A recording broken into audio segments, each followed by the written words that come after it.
is up, Ukers? Welcome to another video tutorial, and today we're going to do Heart of Worship. Okay? And that is requested by her. And she said, please make a ukulele tutorial of other songs. So she wants to learn Oceans and Heart of Worship.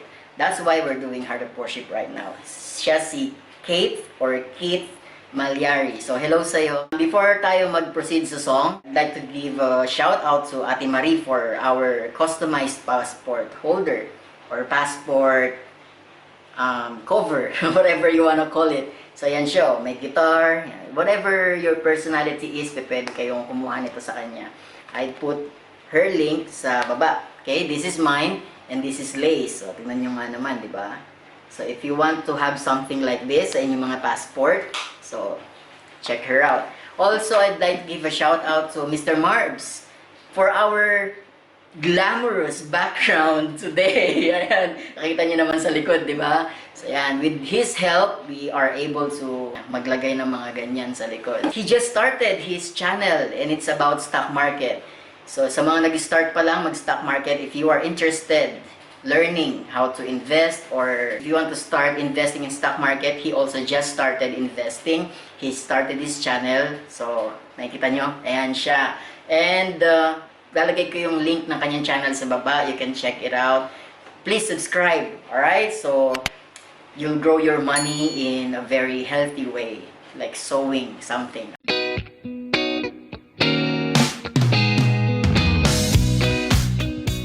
So before we continue, make sure your ukulele is tuned properly.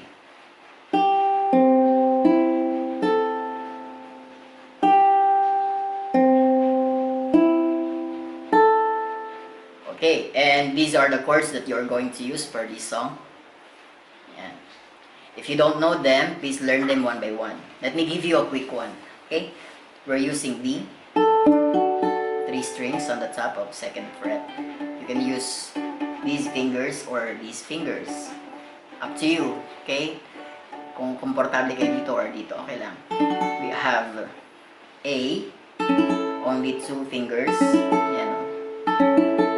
And E minor, your ladder chord. So it looks a ladder, di ba? And G. So this song is divided into 3 parts. We have verse, pre-chorus, and chorus. So, verse muna tayo. Alright? Our verse, it has 4 chord progression or 4 chords. So, we have D, A, E minor, and A. Alright? And let's try to do it. Strumming pattern, the easiest strumming pattern that I am suggesting for this kind of song is down, down, up, up, up, down. Again. Let's practice. Down, down, up, up, up, down. Alright, and that is 4 beats. 1, 2, 3, 4. Alright, so let's try the verse. Goes like this, sounds like this.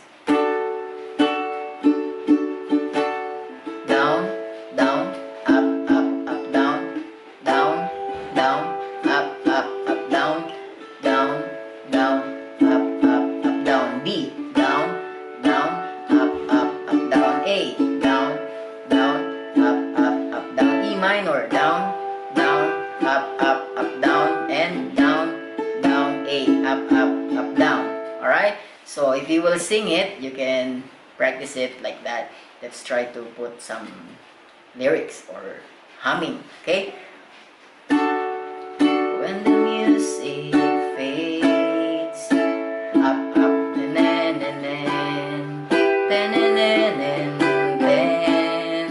alright? Again.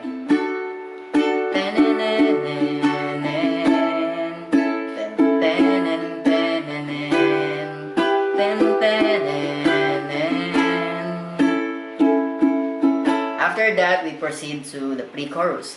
And the pre-chorus goes E minor, your ladder chord, D, and A. So, sa last part ng pre-chorus, it will change. It will go E minor, G, and A. Okay? And this chord, tong E minor and D, 2 beats only. So our strumming pattern for that is changing to only down, down, okay, for 2 beats. So for example, let me give you this one. Let me show you the example. I'll bring you more than a song. Okay, then proceed to the regular strumming pattern. Again, down, down, down, down, down, down, up, up, up, down. So the first 2 chords, yon, it has 2 beats. And then the last chord, 4 beats. Alright, again, for example, down, down, down, down, down, down, up, up, up, down, down, down, down, down, down, down, up, up, up, down. So let's try to put the lyrics, okay? I'll bring you more than a song, for song in itself, down, down, down, down, required, up, up, up, down. You search much deeper within, up, up, up, down. You're looking, and then G, into my heart. Okay, you get that? So the last part, hindi na siya E minor and D. E minor na siya and G. So, you're looking into my heart. So that part of the song, you're looking into my heart. You're looking into my heart. So that is the pre-chorus. And then the chorus goes like this. D, A, E minor, G, 2 beats, and A, 2 beats. So again ito siya. D, A, E minor, G, 2 beats, and A, 2 beats. Let me show you how, okay? When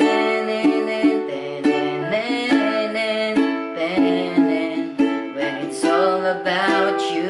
4 beats, right? 2 beats. It's all about you, Jesus.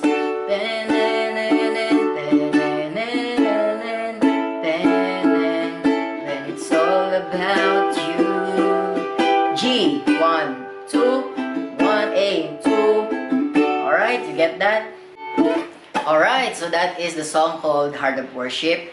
If you haven't subscribed in this channel yet, please do so. Because in this channel, I do ukulele tutorials, kalimba tutorials, and all other small instruments na pwede kong i-feature. Alright, and you will see in this channel Christian songs. Okay? And, ano ba masasabihin ko? I'll see you again. You curse. Alright. Bye-bye.